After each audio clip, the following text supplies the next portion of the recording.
Labas rytas ir sveiki visi įsijungę šį gruodžio 1 dienos vlogą. Mes jau su Taju atidarėm advento maišelį. Keistoka jam buvo, šiek tiek nesuprato, kas čia vyksta. Kol kas maišelis padėtas, norėjo dar kartą įlyst, bet nežinau, kaip bus, jaučiu, reikės jį patraukti. Bet pasižiūrėsim, kaip bus toliau. O aš ką ištraukiau iš savo advento kalendorius. Bet šito aromama tai toks eterinis aliejus baltasis greipfrutas. Labai skaniai kvepia tokiu, kaip čia, mandarinais, apelsinais, žodžiu, tokiom stipriom kalėdom. Labai taip gerai kvepiantis. Tik aš, pavyzdžiui, net nelabai žinau, kur dėti reikia tuos eterinius aliejus. Tepti juos, garinti juos, aš nežinau. Bet žinot, ką aš galvoju, aš pabandysiu užlašinti tų lašiukų dėl kvapo ant tų savo kalėdinių dekoracijų. Ta prasme, tų šakų pušies gal kvepėtų tiesiog. Nes, aš nežinau, kur daugiau jos reikia dėti, šiaip gal reikėtų pasidomėti, kur dėdami eteriniai aliejai. Nes daugiau nežinau, aš neturiu to kaitintuvo, bet kažkur reikia panaudoti vis tiek.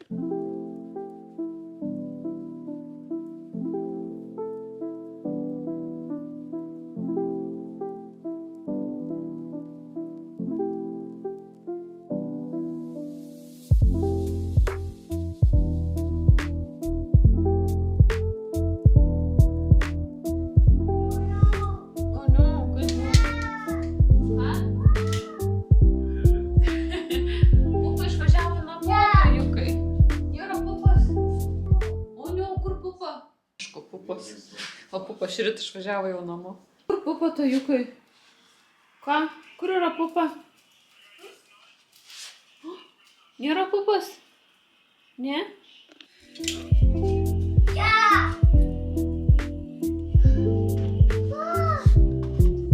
Kur pupa? Sakyk pupa. Kur pupa?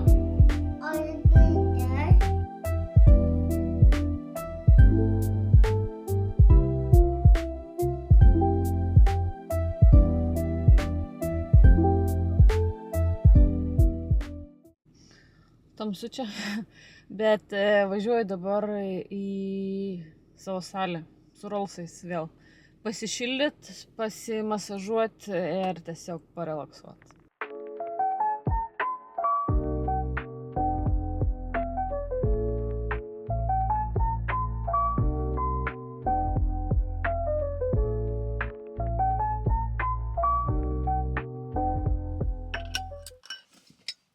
Kaip gerai kaip čia, negali sakyti pasportavau, bet fiziškai nepasportavau, bet kūnas tikrai pasportavo. Taip suaktyvina tą visą kraujotaką ir limfą, vienu žodžiu, jinai iki 10 kartų būna aktyvesnė. Dabar tiek stipriai suaktyvinama limfa. Ir aišku, tie pirmi kartai, du jo tokie buvo, raumenys tikrai skaudėjo po jos, dabar taip lengvai, nes vis tiek įpratau. Čia nebuvo 4 kartas, dabar jau kitą kartą darysim su lazeriu, prijungsim lazerį. Ta, kur aš minėjau, tokios pagalvėlės susideda ant probleminių vietų ir tiesiog pusvalanduką paguli. Ten viskas, tie riebaliukai suskyla, išsiskaido ir tiesiog to lazerio pagalba ir po to limfodrenažas, tie rolsai išnešioja tą viską, ką ten lazeriukas suskaldė ir pasišalina. Tai labai laukiu to lazeriuko. Šiaip iš tikrųjų labai kažkaip norisi eiti į tuos rolsus vadinamus. Vien dėl to, kad į salę aš, pavyzdžiui, tikrai neturėčiau tokios motyvacijos eiti. Salė yra salė, vis tiek kita aplinka ir kitokie visi pratimai ir visai kitaip yra toj salė. O čia maža grupelė moterų, maks 4 būna, nes yra 4 tie rolsai. Tai tokia ramybė, tiesiog gali pabūti su savim, nei telefono gali nesimti, aišku, gali ten, nes rankos tai laisvas būna kartais, tai galima ir su telefonu kažką, žodžiu, scrollint, bet tiesiog aš realiai būnu tiesiog su savim, su savo mintim ir pasišildau, pasimasažuoju, toks atsipalaiduoju, labai iš tikrųjų gerai. Ir sakau, sporto salėje, nėra taip faina, tiesiog ten sporto salėje reikia fiziškai stipriai dirbti. Ir o čia, aišku, nebus kaip po kokios geros treniruotės po salės, tu nepasieks kažkokių labai didelių rezultatų, sakykime, ten kokių raumenų masės neužsiauginsi, čia aišku. Bet čia labiau yra toks vidinis tas visas valymas organizmo nuo tų toksinų, nuo visokių tokių pertekliaus, nuo visokių skysčių. Ypač, kaip sakė, kad labai moterims, kadangi kaupiasi skysčiai ir labai pasimato tie skysčiai, kai pradeda kauptis, tai blauzdose, pilvo srityje, reiškia, limfa labai jau yra sustojusi ir tiesiog reikia išjudinti tą limfą, tuos visus skysčius išvaryti. Druskas irgi išvaro, sako, labai gerai, visokios susikaupusis. Nu, žodžiu, tas aparatas iš tikrųjų yra geras, bet didelių pastangų galima pasiekti vidinio, to tokio labai gero rezultato, išorinio, sakykime, aišku, mažai yra apimtis, plus labai labai gerai yra šitas aparatas celiulitui. Nes su sportu, sako, celiulitą labai yra sunku panaikinti, nes yra intensyviai sportuojančių merginų, kurios sportuoja, bet vis tiek joms celiulitas niekaip nedingsta. Tai čia ateina ir prasimasažuoja ir visai kitokie rezultatai yra. Tai sakau, kažkokių raumenų neužsiauginsi masės, bet tiesiog atsikratysi skysčiais, toksinais, kažkiek sumažinsi, aišku, tas apimtis, riebaliuką, visą sustiprinsi kūną vis tiek kažkiek ir to celiulito galima atsikratyti. Tai aš kažkokio tikslo neturiu, tiesiog norėjau kažką pakeisti, pajudėti truputį savo organizmui, nes tikrai užsisėdėjau. Ir tiesiog savo gerai savijautai pasigerinti, ir tos toksinus išvalyti, tos skysčius išvaryti iš organizmo. Ir tiesiog gal su to lazeriu dar plus pagalba pavyks man ir savo pilvą pamažinti ir šonus tiesiog. Nes aš daugiau neturiu kur tokių probleminių vietų pas manęs. Riebaliukas tikrai yra užaugęs. Neturėtų būti, nenorėčiau jo, nenoriu ir galvoju, gal tas sensas, 10 procedūrų turiu, tai gal kažkiek pavyks man sumažinti. Ir šiaip aš pasimatavau prieš pilvą, tik tai grinai pilvą visą tą pagrindinę zoną. O žiūrėsim po tų visų procedūrų, kiek nukris. Aš tikiuosi, kad nukris. Tikrai tikiuosi, nes vis tiek kažkas vyksta, kažką darau, negu nieko nedarydama tikėtis, kad kažką sumažėtų. Tai tikrai ne. Tai žodžiu. Einu, kol kas patinka, su noru, su motivacija, nes labai laukiu rezultatų. Patikrinimas tašės. Taip. Aš praėjusį kartą, kai buvau tame gimtadienyje tos studijos, ten minėjau, kad buvo someljė.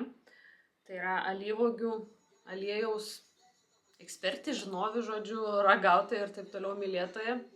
Ir aišku, mes neragavom visokių alyvuogių, jinai ten pasakoja, kaip kas atsiranda, koks iš tikrųjų geras ir taip toliau. Aišku, užklausiau tokį klausimą, ar pavyzdžiui, kur yra Maksimai, Rimi, bet kurio parduotuvė, tos prekybos centruose didžiuose, ar tie visi alyvuogių aliejai ten iš tikrųjų jie yra tinkami vartoti. Kaip pasakyti, nes geras aliejus tokiais kiekiais, tokiom dozėm tiek šalių, tiek parduotuvių tikrai nėra gaminamas. Tiesiog nebūtų įmanoma pagaminti gero, tikrai kokybiško aliejaus ant tokio kiekio.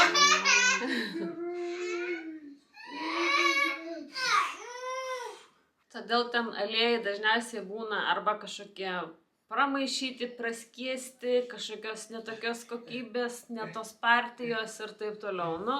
Žinom, kad masiniai prekybai tikrai nėra tos geros kokybės.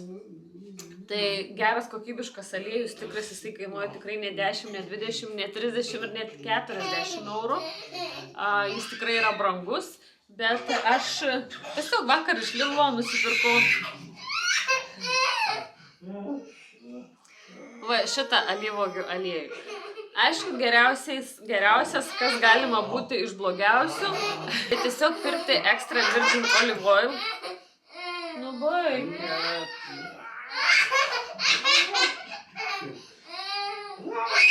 Specialiai.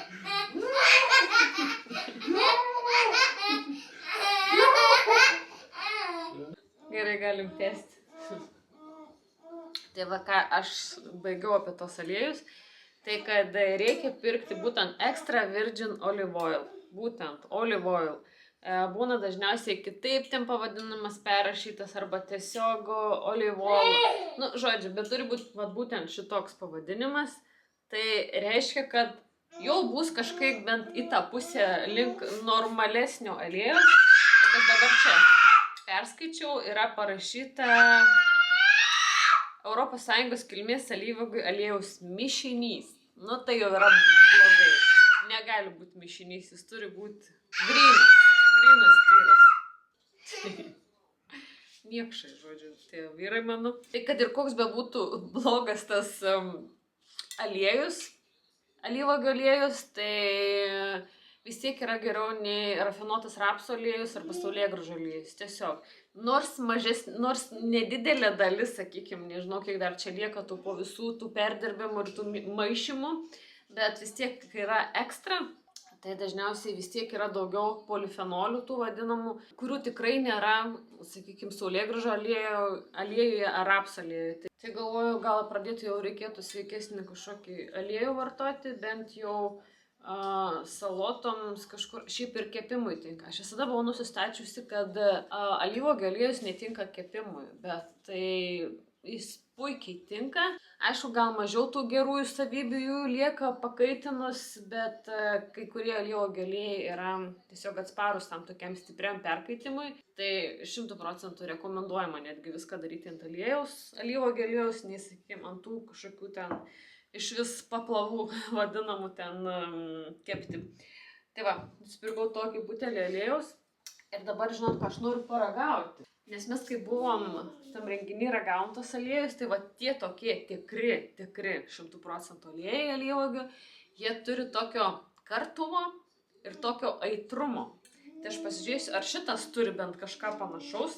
Jeigu jisai turi, tai reiškia, jisai yra neblogas, turėtų būti neblogas. Keista aliejų gerti, bet šiaip labai rekomenduojama gerą tyrą alyvuogių aliejų gerti rytais, tiesiog ant tuščio skrandžio visiems geriems procesams įvykti. Nu tai ką, skanus. Nu kvapas tai toks keistas. Mes tada, kai juosėm, buvo tokie kaip kažkokie tokie kaip rozmarinai, kažkokie riešutų tokie, o čia tai toks benzinas. Turi kartumą, dabar pareina tas aitrumas, bet toks keistas buvo poskonis iš pradžių. Jo, ne taip, aš sakau, labai gerai atsimenu tada, kai ragavau, bet šitas kažkokį keistą poskonį turi, nes ten, kur tos ragavau, man labai buvo tokie kaip ne žemės riešutų, tie riešutai, kaip jie vadinasi, dideli tie. Tokie viduj kaip smegenis atrodo. Nu, tas didelis riešus ten, kur yra tas... Guacamole. Tai guacamole. Nu, ne, nu tas... Graikiškas. Da, graikiškas riešutas.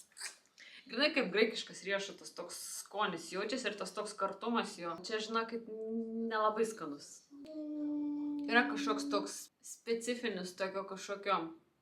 Grinai, sakau, naftos produktų. Man kažkaip primena, nežinau. Nu, bet vis tiek, kaip ir sakiau, vis tiek bus geriau nei tie visi paprasti aliejai. Vakar grįžo ošvėjai iš atostogų ir parvežė lauktuvių. Čia iš Dubajaus. Ir galvoju, paragaujam. Tai žodžiu, čia yra datulės. Įvairiausiai įdarytos datulės.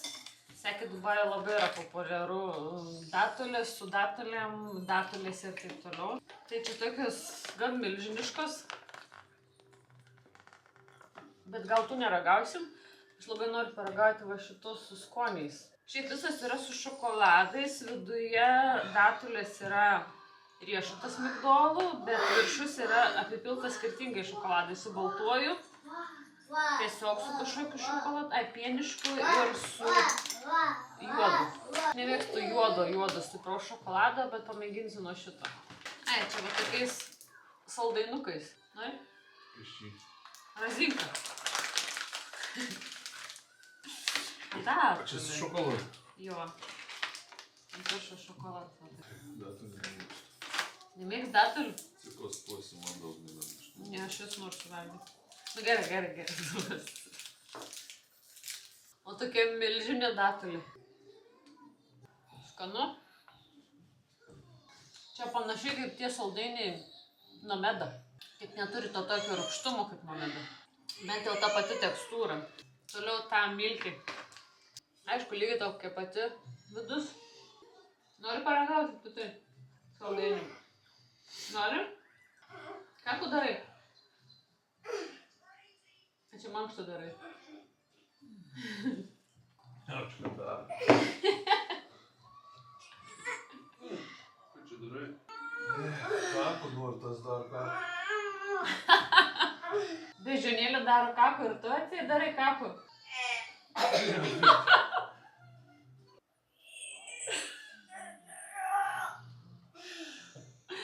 Sakinis.